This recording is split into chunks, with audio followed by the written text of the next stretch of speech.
Chers amis, Shavua Tov, bonjour de Jérusalem.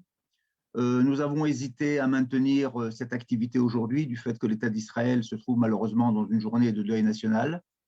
Effectivement, nous avons vécu il y a à peine un peu plus que 2 jours la plus grande catastrophe civile de l'État d'Israël, avec 45 morts lors de la Iloula de Rabbi Shimon Bar Yochai. Et je propose que nous gardons quelques secondes de recueillement à la mémoire de ces 45 personnes dont une partie ne sont pas encore enterrées.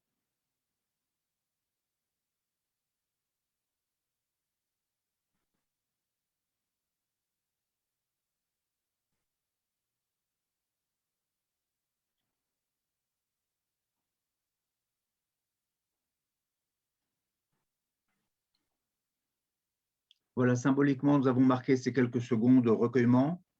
En Israël, malheureusement, nous avons l'habitude de continuer. La roue tourne, nous avons vécu des moments difficiles dans l'histoire de ce pays et ce sera certainement un épisode supplémentaire qui sera marqué d'une pierre blanche dans l'histoire d'Israël. J'allais dire un petit peu sans transition, nous accueillons aujourd'hui Chaim Berkovitch. Chaim Berkovitch qui va nous parler d'un sujet tout à fait original. Je dois qu'avouer que moi-même, j'habite Israël depuis plus d'une quarantaine d'années et je faisais très souvent la route d'un des endroits où j'habitais, le quartier de Shmuel Navi, pour aller à la vieille ville de Jérusalem. Et je passais par une écriture en français, ce qui est assez rare à Jérusalem, où il était écrit avec un drapeau français, le tombeau des rois. Je me suis toujours demandé qu'est-ce que des rois français venaient faire à Jérusalem.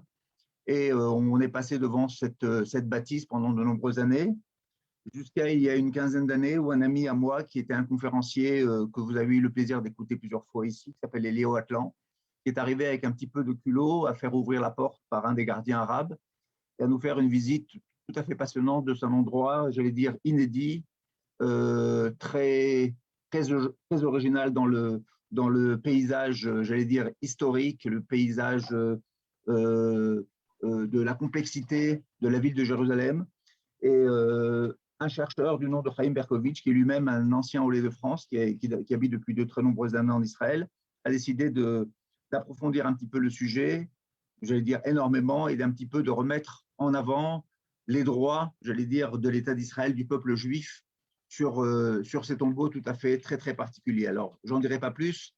Chaim Berkovitch a déjà écrit un livre sur ce lieu qui s'appelle le tombeau des rois. Et effectivement, il prépare la sortie d'un deuxième livre qui va mettre un petit peu plus en avant la place de l'État français, la place de l'héritage juif de la famille qui a acquis ce lieu. Et voilà, il va nous en dire beaucoup plus aujourd'hui, donc je ne rentre pas plus. Je lui permettrai d'abord de se présenter en quelques mots, pour nous raconter peut-être en quelques phrases son histoire personnelle et son alia. avant de rentrer dans cet épisode tout à fait méconnu de la ville de Jérusalem. Merci, Chaim, d'avoir répondu à notre invitation. Je vous laisse en compagnie de Yasmine et de Naftali qui géreront le chat comme d'habitude. Vous pourrez envoyer vos questions. C'est un sujet tout à fait passionnant, tout à fait original. Je vous souhaite Shavua Tov et en espérant de très bonnes nouvelles pour le peuple juif. Merci. Shavuot, bonjour à tous. Alors, je suis Chaim Berkovitz, comme on vous a présenté. Je suis monté en Israël depuis à peu près 31 ans. Ça fait 31 ans que je suis en Israël. Je suis installé à Yerushalayim. J'ai fait un programme à l'époque qui s'appelait la Harshara, qui nous a permis de faire l'aliyah avec d'autres personnes, avec tout un groupe de personnes. J'ai fait ensuite mon service militaire et je suis resté en Israël. Je suis marié, j'ai 5 enfants, je travaille dans le high-tech. Mais ma passion, c'est l'histoire. C'est l'histoire et surtout l'histoire d'Israël. Et aujourd'hui, je vais vous parler d'histoire, mais je vais vous parler d'histoire de peut-être un petit peu de politique, peut-être un petit peu d'antisémitisme, et je vais surtout vous parler d'une reine qui s'appelle Hélénie Amalka, la reine Hélène d'Adiabé. Alors, je vais partager mon écran parce que ce sera plus facile avec quelques images pour vous aider à suivre cette conférence. Une seconde.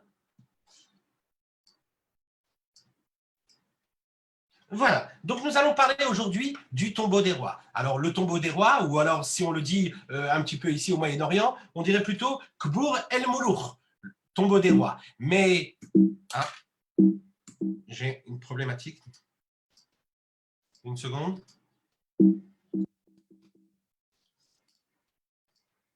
Ça bloque. Donnez-moi 2 secondes.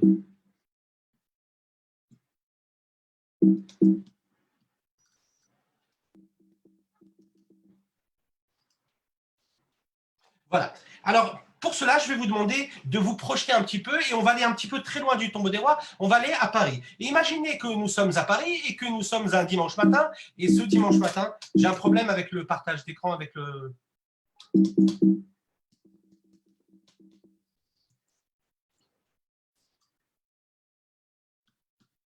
vais le faire de cette façon-là parce que j'ai un problème avec le partage d'écran, Naftali.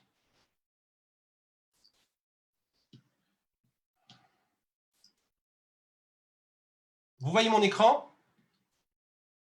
Désolé, je le fais. On voit, tout va bien.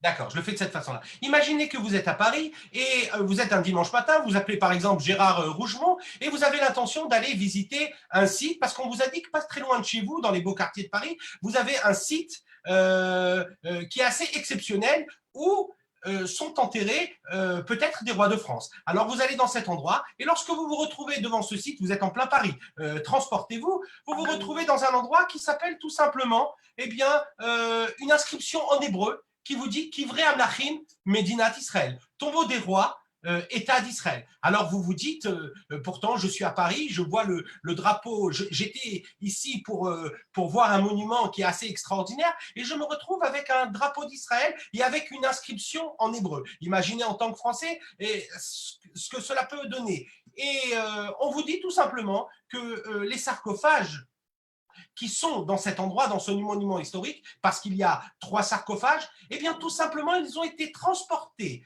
à Jérusalem, peut-être les sarcophages de rois tels que Louis XIV ou autres, ils ont été transportés à Jérusalem au musée d'Israël. Alors vous ne comprenez pas pourquoi les sarcophages sont sortis de cet endroit et ont été placés à Jérusalem. Eh bien ne vous inquiétez pas, cette histoire que je viens de vous raconter, c'est faux, les sarcophages ne sont pas, il n'y a pas d'endroits, de monuments historiques comme ça en France, on est dans une situation qui est bien différente. Eh bien, nous nous retrouvons tout simplement, nous nous retrouvons en Israël, en plein cœur d'Israël, je dirais même plus à Jérusalem. Pour ceux qui connaissent, eh bien, nous sommes dans la partie est de Jérusalem et dans cette partie est, eh bien, ça veut dire quoi la partie est de Jérusalem? Ça veut dire que c'est cette partie qui a été donnée, pas donnée, mais qui a été prise par nos soldats en 1967. D'ailleurs, bientôt, nous allons fêter le Yom Yerushalayim, la journée de Jérusalem, pour commémorer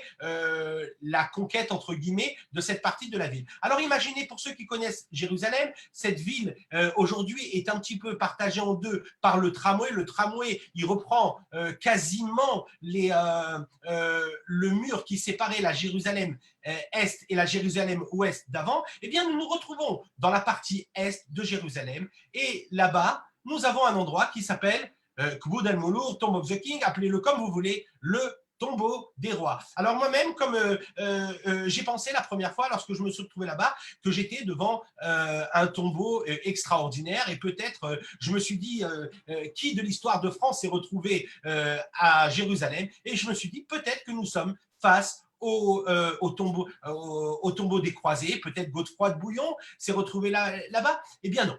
Pas du tout. Et on va essayer de comprendre un petit peu qui se retrouve au tombeau des rois. Mais avant ça, je voudrais vous faire partager l'émotion et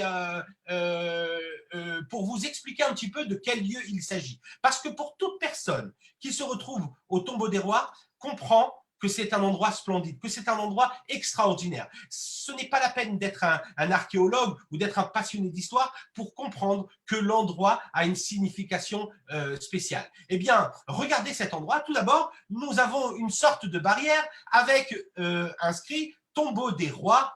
République française, vous le voyez, c'est écrit comme on l'écrivait à l'ancienne, avec le U en V pour inscrire. Et au-dessus de ce tombeau, nous avons le drapeau tricolore qui flotte, le drapeau français. Nous sommes en plein dans Jérusalem, si vous voulez, à 3 minutes, même pas, à pied de 3 hôtels, dont le Grande Courte, juste à côté d'une station du tramway. Donc, on est vraiment en plein Jérusalem. Et là, nous voyons une barrière qui ferme un endroit avec marqué « Tombeau des rois ». Pour ceux qui ont eu la chance d'entrer à l'intérieur, eh bien, on a un endroit qui est gigantesque. Il n'y en a pas de pareil. Il n'y a pas de pareille sépulture au Moyen-Orient. D'abord, c'est gigantesque. Pourquoi? Parce que vous allez voir, ça c'est le niveau de la route. Et puis, lorsqu'on rentre, on doit rentrer et passer des escaliers. Ensuite, on passe une porte et on arrive dans une cour intérieure. Et juste à côté de la cour intérieure, nous avons l'entrée de la grotte, l'entrée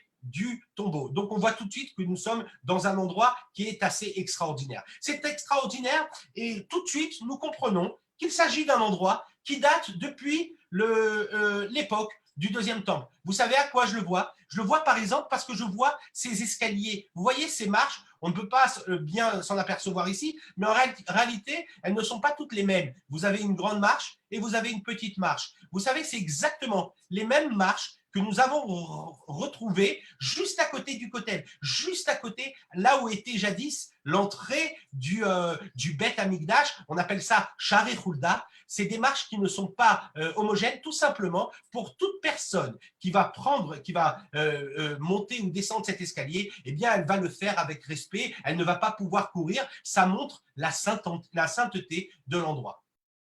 Et nous avons aussi autre chose qui nous montre que nous sommes devant un endroit spectaculaire. Nous avons 2 mikvés, 2 bains rituels. Tout de suite, nous comprenons que nous sommes dans un endroit qui est juif, puisque seuls les juifs utilisaient ce genre de bain rituel. Vous aviez des sortes de rigoles tout autour des escaliers qui permettaient, vous les voyez là sur la photo, qui permettaient de récupérer les eaux et de les mettre directement et de les amener au mikvé, ce qui permettait de remplir le mikvé, le bain rituel. On utilisait ces bains rituels surtout lorsque l'on se rendait au Beth Amikdash. Nous sommes à vue d'oiseau à 650 mètres du Beth Amikdash de l'époque, à l'époque du Second Temple, et il fallait absolument des endroits où les Juifs qui venaient de tout l'Empire romain puissent se purifier avant de monter au Temple. C'est les mikvés, les bains rituels les plus grands que nous avons trouvés de l'époque du Second Temple. Alors, pour comprendre un petit peu, nous allons nous approcher maintenant, nous allons rentrer dans la cour et nous allons nous approcher de la grotte. Et lorsque nous nous approchons de la grotte, nous comprenons tout de suite qu'il s'agit d'un endroit assez extraordinaire, puisqu'il y a une sorte de pierre ronde qui permettait de fermer, vous la voyez cette pierre qui permettait de fermer l'entrée du tombeau. Donc, nous sommes dans un tombeau qui était fermé. Il faut comprendre une chose, c'est qu'à l'époque du Second Temple, on n'enterrait pas les personnages importants comme aujourd'hui, c'est-à-dire on ne les enterrait pas à même la terre. On prenait ou alors on creusait des grottes et dans ces grottes-là, on plaçait le défunt sur une sorte de lit et lorsque le défunt est placé sur une sorte de lit, on fermait la grotte Un an après, on revenait, on récupérait les ossements et on les mettait en fonction de l'argent qu'on avait, soit dans une jarre, soit dans soit dans un sarcophage. Et puis ensuite, on pouvait à nouveau continuer à enterrer des personnes dans ce genre de tombe. Alors ici, nous avons une très très grande tombe. Donc ça, c'est le lit, comme je vous montre de la façon dont on enterrait les morts, les gens importants, et ou alors vous avez des entrées qui étaient creusées à même la roche pour permettre d'enterrer plusieurs personnes. En général, c'était des caveaux familiaux. Ici, vous avez le plan qui vous montre exactement le nombre de personnes qui étaient enterrées. On avait 49 personnes qui sont enterrées dans ce tombeau. Donc, on comprend tout de suite que nous sommes face à un tombeau qui est gigantesque.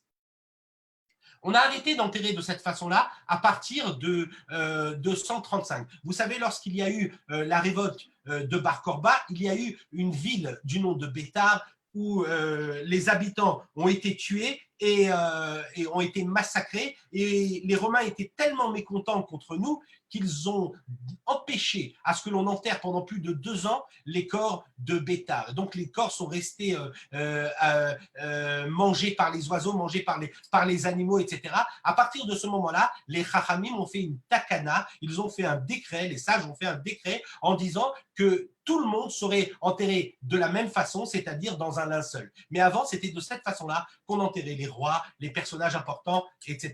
à l'époque du Second Temple. Donc, on comprend qu'on est face à un endroit qui est assez extraordinaire. Et il est tellement extraordinaire que le plus grand historien de l'histoire, Flavius Joseph, en parle à plusieurs reprises. Il parle du tombeau d'Hélène. Ça veut dire qu'il parle, on comprend maintenant que nous sommes devant la tombe d'Hélène d'Adiabène, et lorsqu'il veut parler d'un endroit, il dit, vous savez, c'était pas loin, par exemple, du tombeau d'Hélène. Donc, à plusieurs reprises, eh bien, notre plus grand historien de l'histoire, qui a vécu à l'époque de la destruction du Second Temple, va nous parler de cette fameuse Hélène. Tiens, Hélène d'Adiabène, qui c'est cette femme? Mais ce n'est pas tout. On s'aperçoit que Pausanias, par exemple, qui est un grand géographe de l'époque en l'an 230 à peu près, eh bien, il va nous parler du tombeau de la reine Hélène. Il va même nous dire que vous vous rappelez la sorte de porte en forme de pierre qui se refermait avec un système hydraulique. C'était un système très ingénieux pour l'époque. Eh bien, il nous dit que le système marche encore. Donc,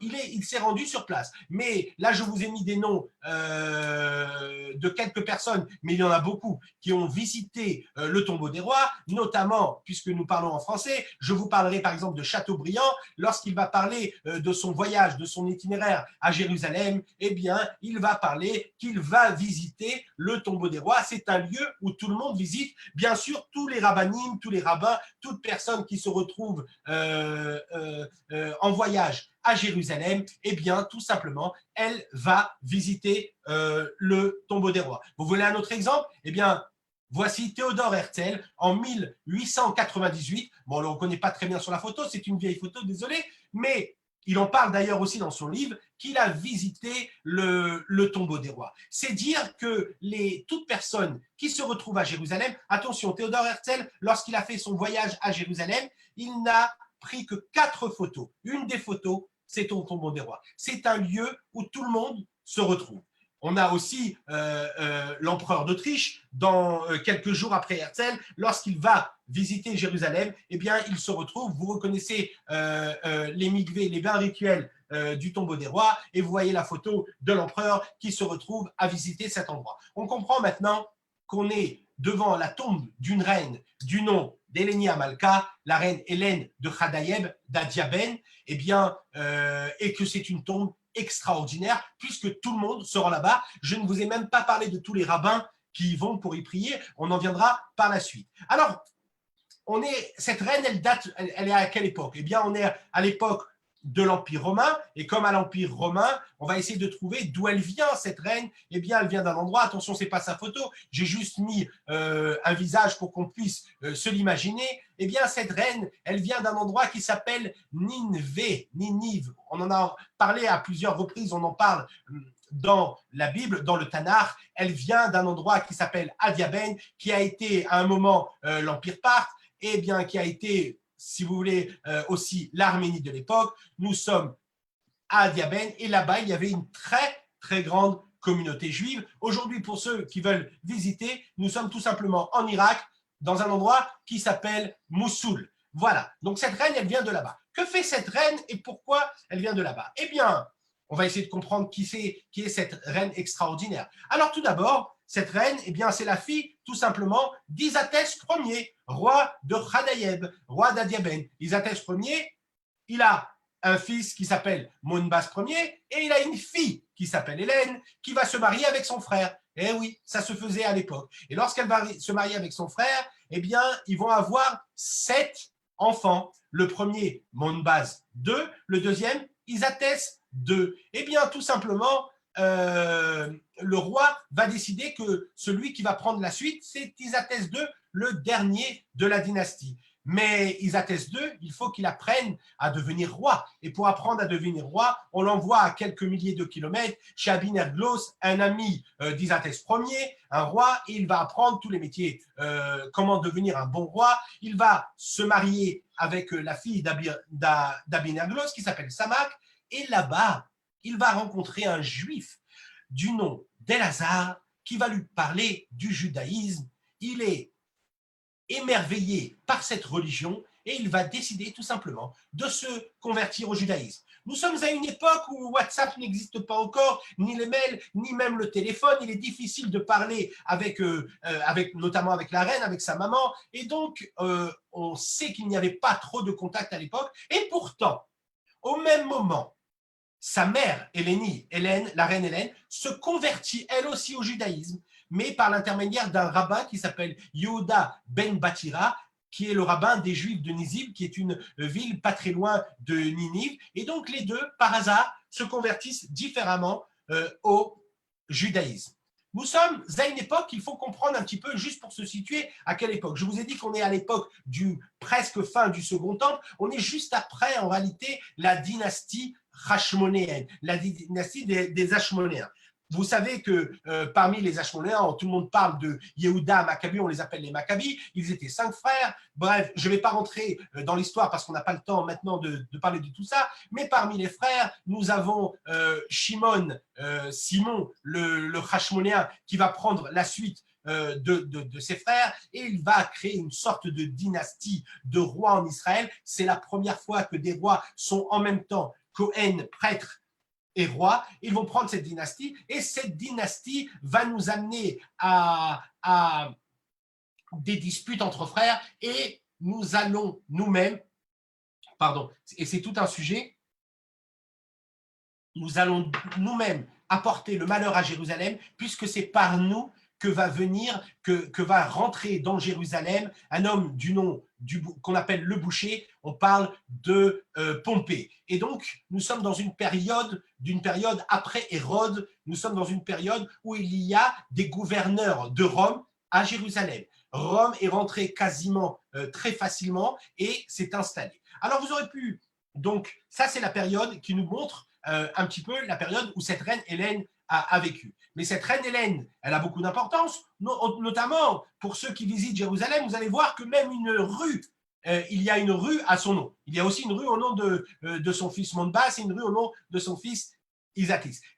C'est dire l'importance de cette reine. Donc, on a parlé et on est dans une période où la situation est assez difficile. Nous sommes après la période d'Hérode. Hérode est un roi qui n'était pas réellement juif. Il est juif parce qu'il a été converti avec tous les Iduméens qui ont été convertis de force, mais c'est un roi à la solde de Rome qui aurait pu prendre le pouvoir. Et vous allez comprendre pourquoi je vous dis ça. Eh bien, Hérode est un roi. On dit d'Hérode qu'il aurait mieux fallu être son cochon plutôt que d'être son fils, puisque son fils, il l'a assassiné, et son cochon, il ne le mangeait pas. Donc, c'est très compliqué de comprendre, de voir qui aurait pu prendre la place d'Hérode, puisqu'il a assassiné quasiment toute sa famille, et ceux qui n'ont pas été assassinés, ils sont à la solde de Rome. On est dans une période où ça gronde à Jérusalem, ça gronde à tel point que la révolte va venir, et cette révolte, on va l'appeler la grande révolte, qui va amener à la destruction du temple et à la grande révolte contre les Romains. Alors revenons sur notre reine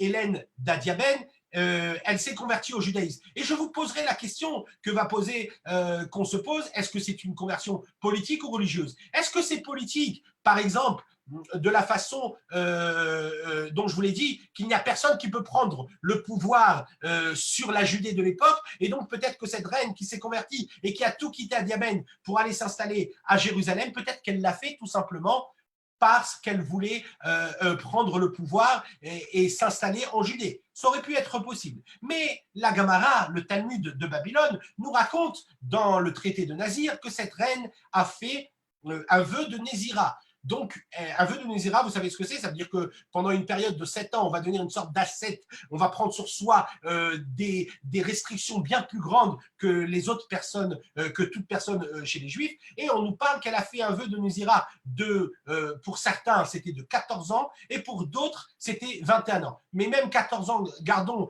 la somme minimale, même 14 ans, faire un vœu de Nézira pendant 14 ans, ça montre que sa conversion, ce n'était pas une simple conversion.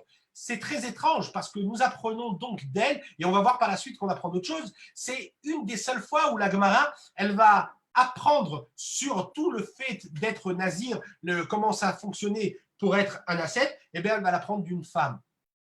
Il y a plusieurs lois que l'on va apprendre d'une femme.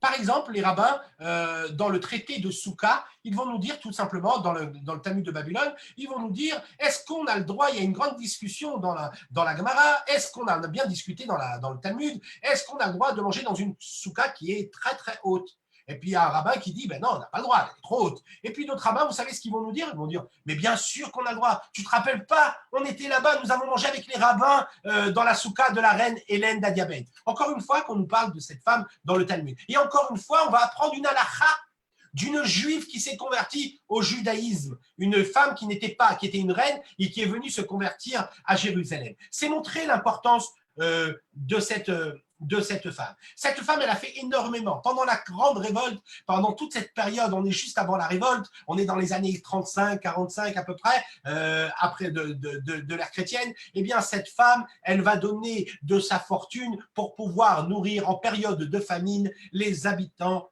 de Jérusalem. Elle fait aussi quelque chose qui est rapporté dans le Talmud. Elle va offrir une sorte de broche qui était à l'entrée du Beth Amikdash. Cette broche, elle reflétait le soleil et lorsque, au moment du coucher du soleil, les rayons reflétaient dans cette sorte de broche en or, et à ce moment-là, les Kohanim, les prêtres savaient que c'était le moment de faire Kriyat Shema, de dire le Shema Israël, écoute Israël, une des phrases les plus importantes du judaïsme, et ils se prosternaient et ils disaient cette phrase.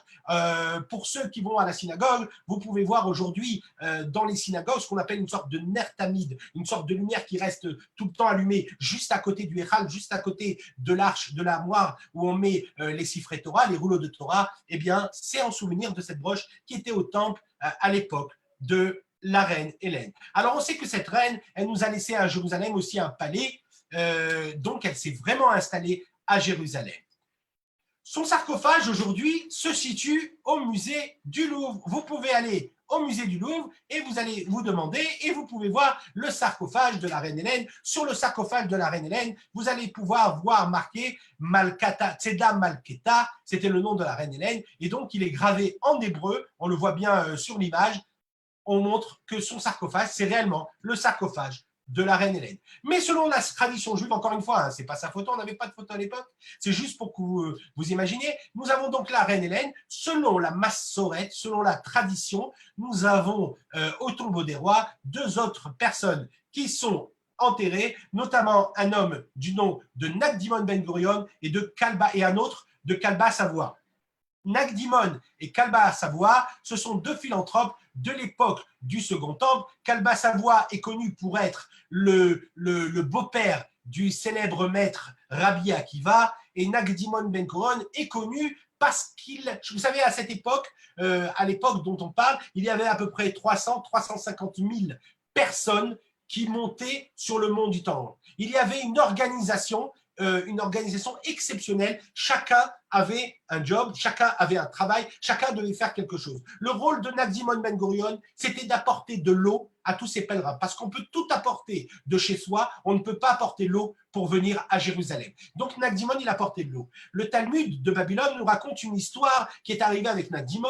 Un jour, il n'avait pas d'eau, il y a eu sécheresse à Jérusalem, et comme il n'avait pas d'eau, il a tout simplement emprunté, nous sommes à la période où les Romains, le gouverneur romain est sur place, il emprunte de l'eau aux Romains et il met en gage toute sa fortune ainsi que la maison familiale. Et le jour arrive et il n'y a toujours pas d'eau et les réserves de Nagdimon Ben Gurion, les citernes ne se sont pas remplies. Alors Nagdimon se rend au temple et il dit: Maître du monde, je te prie, tout ce que j'ai fait, ce n'est pas pour ma gloire ni celle de mon père, j'ai fait ça pour ton peuple, amène-moi la pluie. Et puis il y a des nuages de partout et la pluie arrive. Mais le Romain lui dit: attention, mon cher ami, la journée est finie. Tu me dois quand même tout ce que tu avais mis en gage. Nagdimon retourne au temple et il prie l'Éternel et Dieu va faire en sorte que tous les nuages, tout va s'apaiser. On va voir le soleil et on voit que la journée n'est pas finie. Et ainsi, la Gemara dit que le soleil s'est montré à lui ce jour-là. La tradition nous enseigne que pendant 2000 ans, les Juifs vont prier au tombeau des rois, ce qu'on appelle aujourd'hui le tombeau des rois. Eh bien, ils vont prier parce que Nagdimon Ben Gurion y est enterré et Nagdimon Ben Gurion a apporté la pluie à Jérusalem. Chaque fois qu'il y a une période de sécheresse, tous les kabbalistes, tous les Mekoubalim, ils vont aller au tombeau des rois pour prier, jusqu'à il n'y a pas longtemps, pour prier pour qu'il y ait la pluie à Jérusalem. Alors, je vais passer directement à une nouvelle époque. Donc, nous avons parlé de l'époque assez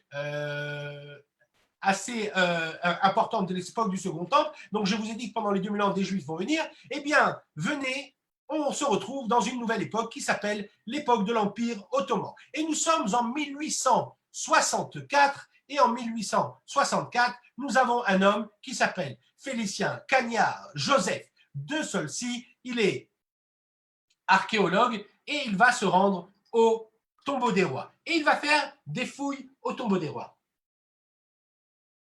Lorsque Félicien fouille le tombeau des rois, eh bien tout simplement, il va gratter la roche et lorsqu'il gratte la roche sur un des endroits, il va voir qu'il y a la roche est poreuse, ils prennent une pioche et ils trouvent une nouvelle entrée et à l'intérieur, ils vont voir une salle qui n'a pas été pillée par les pillards au cours des siècles et dans cette pièce, il y a 3 sarcophages, notamment le sarcophage de la reine Hélénie Al-Malka, la reine Hélène d'Adiabène. Et sur le sarcophage, comme je vous l'ai dit, l'inscription du tombeau de la reine Hélène. Là, c'est le tombeau tel qu'il avait l'air à cette époque-là. Félicien va sortir du sarcophage, il va sortir tout simplement il va faire des fouilles, donc il fait une profanation de fouilles. Lorsqu'il ouvre le sarcophage de la reine Hélène, une partie des ossements de la reine vont tomber en poussière. Les autres ossements, il va les mettre dans une boîte et il va soudoyer le pacha de l'époque, qui est le responsable ottoman, si vous voulez, à Jérusalem, pour que les sarcophages puissent partir et se retrouver tout simplement en France. Alors, il y a plusieurs personnes de la communauté juive, elle va se retrouver devant la porte. Il y a plus de 8000 personnes pour l'époque, pour 1864, c'est terrible. Et tous, ils crient profanation. On est en train de, c'est l'affaire Carpentras de l'époque. On est en train, tout simplement, de profaner une des tombes les plus importantes du judaïsme. Faites quelque chose, etc. et tout. Ils envoient des télégrammes aux personnages les plus importants de l'époque en exil, en diaspora, notamment à Moses Montefiore pour lui demander d'intervenir, à Adolphe Crémieux. Adolphe Crémieux est un grand avocat, on va en parler, à Monsieur Rothschild. Eh bien, on envoie pour essayer d'arrêter les foules sur place pour qu'on arrête cette affaire Carpentras de l'époque, cette profanation, et tout est arrêté. Malheureusement, les sarcophages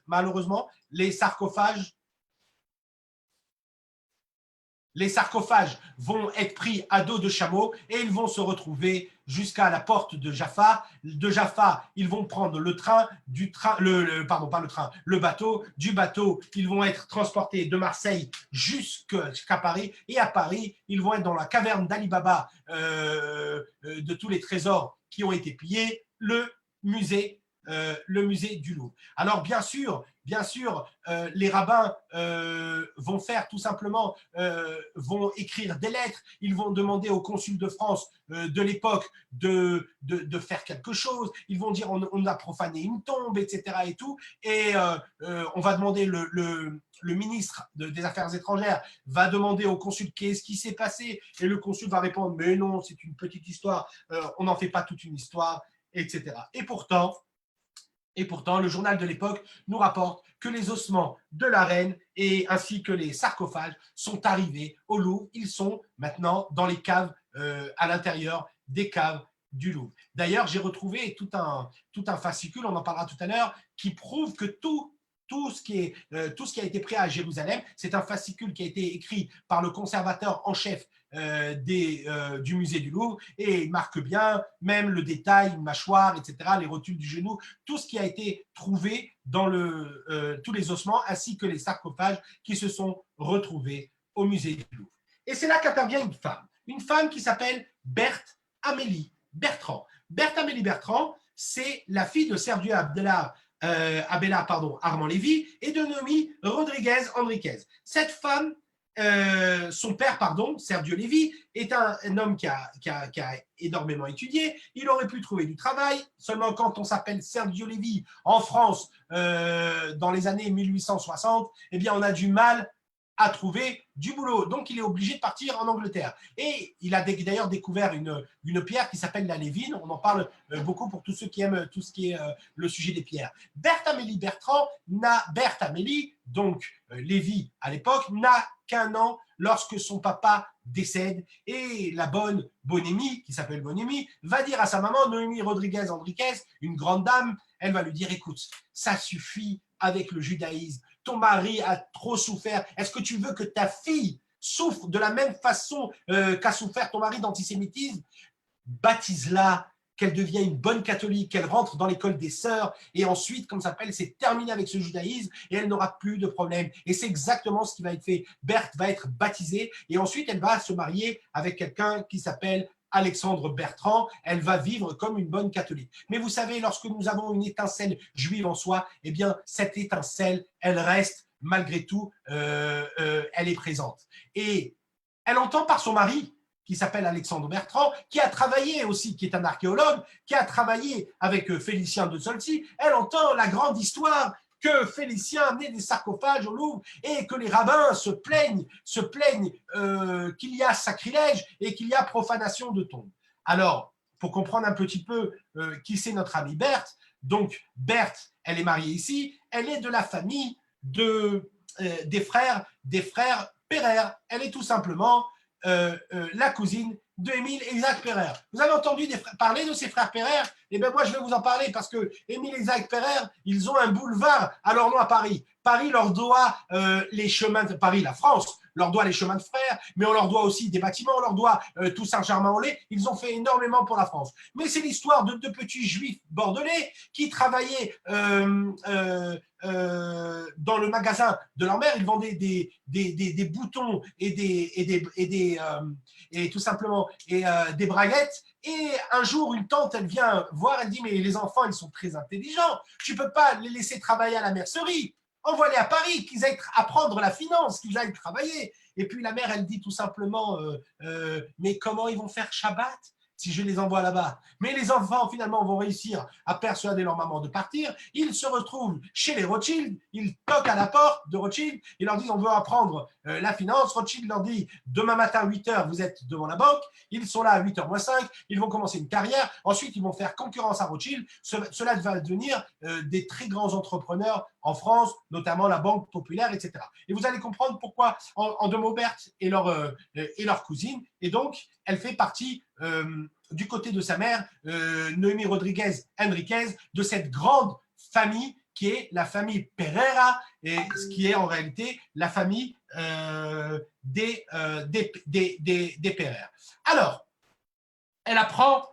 Berthe apprend qu'il y a un très très grand problème avec avec le tombeau des rois, et elle va contacter Lazare Isidore, le grand Lazare Isidore Zichrono Livracha, qui est le grand rabbin de France de l'époque, qui est au courant de l'histoire, puisqu'il reçoit des lettres du Rav Salant, qui est le grand rabbin de Jérusalem, qui lui dit « Faites quelque chose ». Et puis Berthe, elle dit « Eh ben là, et si j'achète le tombeau, est-ce que ça va arrêter toutes les profanations ?» Et c'est exactement ce qu'elle va faire. Elle va contacter le consul d'Autriche, Jacob Pascal, qui ne va pas réussir à acheter le tombeau des rois pour elle. Alors elle va ensuite contacter le consul de France qui s'appelle Salvatore Patrimonio, et lorsqu'elle contacte Salvatore Patrimonio, tout simplement, elle lui demande d'acheter pour elle le tombeau, et le tombeau est acheté en 1874, et Berthe, elle va faire quelque chose. Vous avez ici la lettre authentique de Berthe.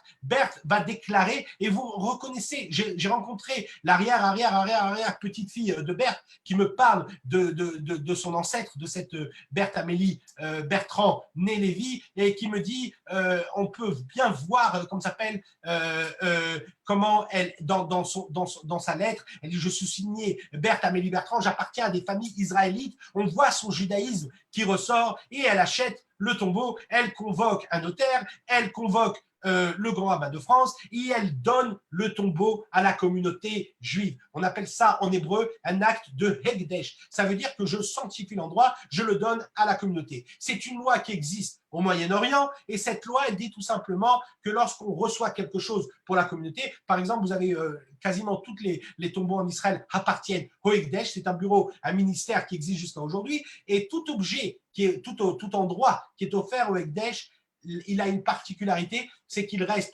propriétaire du Hekdesh à jamais. Léolam Vaed. On ne peut pas le rendre. Et le grand rabbin de France de l'époque, Lazare Isidore, je suis le grand rabbin central de l'époque, il accepte le Hekdesh et il le transmet au Hekdesh de Yerushalayim. Il le transmet au rabbin de Jérusalem pour qu'il puisse gérer l'histoire. C'est l'euphorie de partout. D'ailleurs, on le voit ici. Il atteste que c'est véridique ce qu'elle a fait et que le tombeau il a été pour l'enlever de toute profanation, etc. C'est quelque chose de grandiose. Vous savez pourquoi? Parce que dans tous les journaux de l'époque, Chavat Selet, Atsui, même il y a un journal français qui s'appelle l'Alliance, qui a été fait par Crémieux, on en a parlé juste avant. Et bien dans tous les journaux, on dit Alléluia, et c'est quelque chose de grandiose. Madame Berthe Amélie Bertrand, on n'oublie pas de rajouter une Lévy, parce que pour les rabbins c'est très important. Eh bien on dit tout simplement, elle a sauvé de profanation le tombeau des rois. Malheureusement, d'ailleurs j'ai retrouvé aussi dans la famille Pereire, comme quoi l'endroit était acquis par Madame Bertrand. Vous savez qu'à l'époque, on utilisait le nom du mari pour parler d'une personne. Elle a fait construire un mur d'enceinte, etc. On avance. Malgré tout, les profanations ne continuent pas. Et vous avez ici, par exemple, une lettre de tous les rabbins de Jérusalem, Ashkénaz et séfarades de l'époque, qui demandent au consul, monsieur le consul, aidez-nous parce qu'il y a profanation, encore profanation sur le tombeau des rois. Nous sommes 10 ans après cette acquisition et on trouve une lettre dans les archives consulaires d'un homme qui s'appelle Henri Pereire, qui est en réalité le cousin, le fils d'Émile Pereire, qui est le cousin de Berthe Amélie Bertrand. Et Henri, tout simplement, il s'étonne que le tombeau des rois n'a pas été mis au nom de Madame Alexandre Bertrand. Pourquoi il n'a pas été mis? C'est elle qui l'a acheté. On sait que c'est le consul qui l'a aidé, mais pourquoi le tombeau est au nom du consul? Ah, très grand problème. Suite à cela, Henri Pereire va donner le tombeau à la France. Alors je vous pose la question, à qui appartient le tombeau? Est-ce qu'il appartient à Henri? Alors, au début, le consul de France m'a dit « Mais oui, mais vous saviez, Berthe est morte, Henri est l'héritier de toute cette histoire. » Mais Berthe n'est pas morte, Berthe, elle va mourir en 1929, donc bien longtemps après. Elle a 45 ans à cette époque-là, donc elle n'est pas morte. Deuxièmement, donc Henri n'est pas le fils, comme on a pu le prétendre, il est tout simplement le cousin de Berthe. Maintenant, cet acte de donation n'est pas signé. Il y a marqué qu'il doit être signé, il n'est pas signé. Quoi qu'il en soit, le tombeau n'appartient même plus à Berthe. Il appartient à qui? Au Hekdesh. Rappelez-vous ce qu'on a dit sur le Hekdesh. Le Hekdesh, ça veut dire le Olam Vaed, ça veut dire à jamais. Ça veut dire que le tombeau appartient à présent aux rabbins, à la communauté juive, aux rabbins de Jérusalem qui en ont la garde. Donc comment Henri peut donner cet endroit à la France? Mais essayons de comprendre, peut-être, et là c'est une supposition que je vous dis, peut-être que Henri comprend que le tombeau n'a pas été mis au nom de Berthe, il comprend qu'il risque d'être volé à nouveau et d'être spolié, eh bien qu'est-ce qu'il fait? Il pense que la France est le meilleur détenteur pour garder, si vous voulez, c'est la meilleure personne pour garder le tombeau, et lorsqu'il le donne à la France, il le donne, et d'ailleurs il va écrire, vous avez quelque chose de très important, on le garde pour la vénération des fidèles enfants d'Israël, ça veut dire le conserver pour la science, pour l'histoire, et pour la vénération, ça veut dire pour la prière, pour que cet endroit il puisse continuer à être un lieu de prière. Dans l'entrée du tombeau, et d'ailleurs pour ceux qui peuvent se rendre au consistoire de Paris, vous allez voir entre la grande synagogue et le consistoire, vous avez une grande cour, et dans la cour, vous avez un panneau où il y a marqué tombeau des rois, et cette inscription a été commandée par les consuls de France, et là-dessus, il y a marqué donation par Henri ou par Isaac Pereire. Alors, je vous pose la question. Le tombeau, aujourd'hui, il appartient à qui? Il appartient à Émile? Il appartient au frère Pereire? Il appartient à la France? À Henri? À Berthe? Ou alors, tout simplement, au Ekdesh? Malgré tout, les grands rabbins de Jérusalem vont continuer à se plaindre qu'il y a profanation au tombeau. Et en ces jours, on retrouve des journaux de l'époque qui nous dit Evel Gadol, il y a eu 3 jours de deuil à cette période qui était la période de Lag BaOmer. Vous savez pourquoi? Parce que les Français vont continuer à faire des fouilles. Une fois que le tombeau a été racheté, ils vont continuer à faire des fouilles à l'endroit, et juste au moment où les Juifs ils se rendaient une fois, vous savez que les Juifs allaient, on en a parlé au début, on a eu malheureusement la tragédie de Lag BaOmer à Méron, mais tous ceux qui ne pouvaient pas se rendre à Méron à l'époque, eh bien ils se rendaient à Shimon HaTzadik, qui est juste à côté du tombeau des rois, et ils continuaient jusqu'au tombeau des rois. Au tombeau des rois, ils faisaient une fête qu'on appelait le jour de Lag BaOmer, qu'on appelait Kadachat El Akel, c'est l'aumône de la mangeaille. Regardez, c'est des mots un petit peu moyenâgeux, mais ça représente un petit peu peut-être le fait qu'ils allaient prier sur la tombe de la reine Hélène qui avait donné à manger à tous ceux qui n'avaient pas mangé. Et donc les Juifs, ils voient que malgré tout, ça n'a pas aidé et ils sont obligés de payer l'entrée pour pouvoir se rendre au tombeau des rois. Aujourd'hui, le tombeau des rois appartient au consulat de France à Jérusalem, et le consulat de France à Jérusalem en est, selon les papiers, le propriétaire. Alors, le consulat de France à Jérusalem, il faut le comprendre tout simplement, ce n'est autre que le Quai d'Orsay. Le consulat de France ne fait que reprendre ce que le Quai d'Orsay lui ordonne, tout simplement. Et le Quai d'Orsay, c'est quoi? Je n'ai pas le temps de bien développer le sujet, mais pour reprendre le Quai d'Orsay, eh bien, on peut reprendre plusieurs histoires qui ont été faites par les consuls, notamment l'histoire des Juifs de Damas, où on a accusé à tort les Juifs d'utiliser, il y a 150 ans seulement, on a accusé à tort les Juifs d'utiliser le sang pour pouvoir faire les matzot, les paazim, lors de la fête de Pessah. Plusieurs personnes dans l'affaire de Damas, plusieurs personnes dont le père ont été accusées de la mort du père de Thomas de Campagnano et de son serviteur.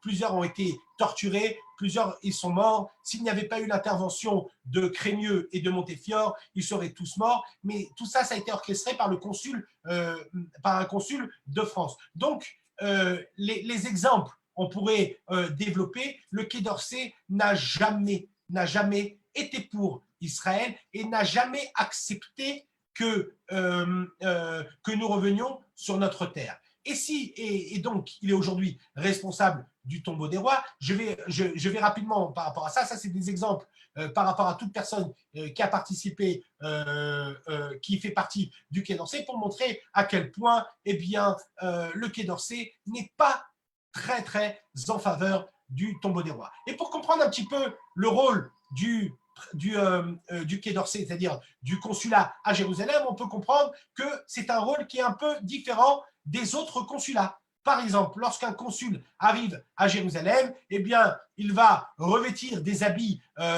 d'apparat, et là-bas, il va avoir toute une cérémonie à l'église de Sainte-Anne dans lequel il va reprendre le fait qu'il est le frère aîné de l'Église et qu'il a pour mission de protéger les lieux saints à Jérusalem. Et parmi les lieux saints, eh bien, nous pouvons voir tout simplement les lieux saints, nous pouvons voir le tombeau des rois. Et donc, ils considèrent que cet endroit est un lieu saint qui leur appartient et ils ne veulent pas donner l'accès. Il y a quelques années, jusqu'aux années 2000, il y avait des concerts, des festivals de musique arabe d'une association qui s'appelait Jabus sur place. Et cette association c'est encore un sacrilège, si vous voulez, dans un endroit qui est assez sacré, où les Juifs ont prié pendant 2000 ans. Eh bien, vous avez des concerts de musique. Ce n'est pas des concerts évangéliques avec gloire à l'éternel, etc. Ce sont plutôt des concerts où on faisait du rock and roll, comme dans tous les concerts. Ce n'est pas un cimetière, un monument, ce n'est pas l'endroit idéal pour faire ce genre de choses. On a réussi à faire arrêter le fait qu'il y ait des concerts à cet endroit et sous une pancarte qui disait que le tombeau des rois allait être tout simplement rénové, eh bien la France a fait à nouveau en l'an 2011 des fouilles archéologiques au tombeau des rois. Ça, ce sont des preuves que j'ai retrouvées sur Internet de stagiaires qui faisaient partie de ces fouilles archéologiques et qui ont fouillé l'endroit. Donc, à nouveau, profanation d'un lieu sacré. Vous aviez des colloques de partout qui parlent du tombeau des rois, notamment au musée du Louvre, colloque de 150 ans d'archéologie. Nous sommes, bien sûr, avec le drapeau palestinien à l'arrière. Et ce qui est le plus important, ce n'est pas l'histoire du drapeau palestinien, etc. C'est que vous avez dans tous ces colloques et dans toute l'histoire du tombeau des rois une négation de l'histoire d'Israël. Et c'est là que c'était très important. D'ailleurs, lorsque l'affaire est sortie au grand jour, ça fait du bruit dans la presse israélienne qui en a parlé et qui a dit directement « Attention, nous sommes dans une négation de l'histoire ». Si vous regardez un petit peu, l'histoire du tombeau des rois est arrivée jusqu'au Sénat et lorsque le Sénat en a parlé, il a dit tout simplement « l'endroit nous appartient selon les accords de Constantinople ». Mais si vous vérifiez les accords de Constantinople, eh bien, on ne parle nullement d'accords qui montrent que le tombeau des rois leur appartient, seulement des accords qui leur permettent de payer moins d'impôts. Nous nous sommes aperçus avec plusieurs personnes de cette histoire et nous avons décidé qu'il fallait redonner au peuple juif un patrimoine qui lui appartient. Parce que lorsque je parle de négation de l'histoire, je vous donne un exemple. Sur le site du consulat de France, dans la traduction arabe, il n'y a pas marqué, je vous l'ai dit au début et j'ai insisté là-dessus, il n'y a pas marqué Kbour el-Moulouk, mais Kbour el-Sultan, la tombe des sultans. Et dans le monde arabe aujourd'hui, on dit que ce n'est pas une tombe juive, mais tout simplement qu'il y a des sultans qui sont installés là-bas. Nous avons essayé de négocier avec plusieurs personnes, notamment avec le Hekdesh, à 3-4 personnes, on s'est occupé de cette histoire. On a récupéré toutes les preuves, ça fait 20 ans que je suis dessus pour récupérer toutes les preuves pour montrer que le tombeau nous appartient. J'ai dû partir dans les archives de Nantes, en Bretagne, à la recherche des descendants de Berthe-Amélie Bertrand, des frères Pereire, et ensuite j'ai retrouvé même la descendante de Salvatore Patrimonio qui était consul à l'époque. Je suis parti récupérer des documents au cadastre d'Istanbul pour bien montrer. Et lorsque j'ai eu tous ces documents, eh bien, je suis allé voir le consulat en leur demandant de nous laisser la possibilité de visiter, de prier pour ceux qui veulent prier sur place. Et malheureusement, à chaque fois, de façon très diplomate, on nous interdit l'accès. L'endroit a été fermé pendant longtemps. Depuis que nous avons entamé une procédure contre le Quai d'Orsay et contre le musée du Louvre pour récupérer les sarcophages, les ossements de la reine pour qu'ils retournent sur terre, ainsi que le lieu, eh bien, on nous laisse de temps en temps venir. On doit payer un droit d'entrée, ce qui est quelque chose qui est inadmissible, même si ce n'est pas beaucoup d'argent, c'est quelque chose qui est inadmissible et que dans aucune synagogue, dans aucune mosquée ou dans aucune église, on ne fait payer un droit d'entrée pour une personne qui veut prier. Il faut s'inscrire à l'avance, montrer page blanche, donner son numéro de Théodat Zéhout, son numéro d'identité, etc. pour pouvoir entrer au tombeau des rois. Notre but, il est très simple. Un patrimoine juif doit revenir à Israël, que ce soit aux rabbins ou autres. Ce n'est pas là le problème. Le patrimoine, il appartient au peuple juif, et donc tout juif, qu'il soit religieux ou pas, qu'il soit laïque, qu'il veut venir le visiter parce qu'il veut s'imprégner de l'histoire d'un patrimoine juif, qu'il soit religieux parce qu'il pense que c'est une ségoula, c'est quelque chose de bien de prier pour la pluie ou pour la pluie. Vous savez, en hébreu, Geshem, c'est le même mot que Gashmiut. Pluie, c'est le même mot que le matérialisme. Donc là-bas, on priait aussi pour le matérialisme. Donc pour tout juif pieux qui pense que c'est quelque chose de bien d'aller prier sur place, qu'il puisse prier sur place. Aujourd'hui, nous avons deux procédures qui sont en cours. Une procédure contre le Quai d'Orsay pour récupérer leurs droits et une procédure qui est à l'encontre du musée du Louvre, qui nous avait menti. J'ai été invité en 2011 au musée du Louvre pour voir les sarcophages. On a amené des marbriers qui ont ouvert sur place les sarcophages pour me montrer qu'il n'y avait pas d'ossements, mais c'est après que j'ai retrouvé la brochure que je vous ai montrée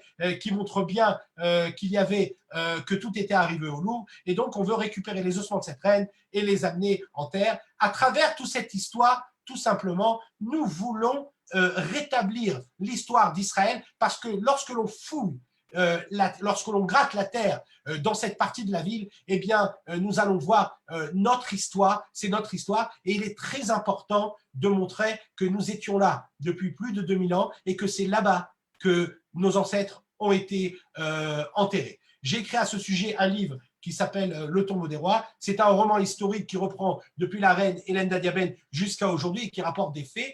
Et là, je sors bientôt un nouveau livre qui va parler plus de toute l'enquête et de toute la procédure et de toutes les raisons, qui parlera du Quai d'Orsay, etc., qui s'appelle Un scandale français, à Jérusalem. Voilà, je vous écoute si vous avez des questions. Merci beaucoup, Chaim, pour cette intervention qui était passionnante. Ça a été d'ailleurs plein de chats à ce sujet.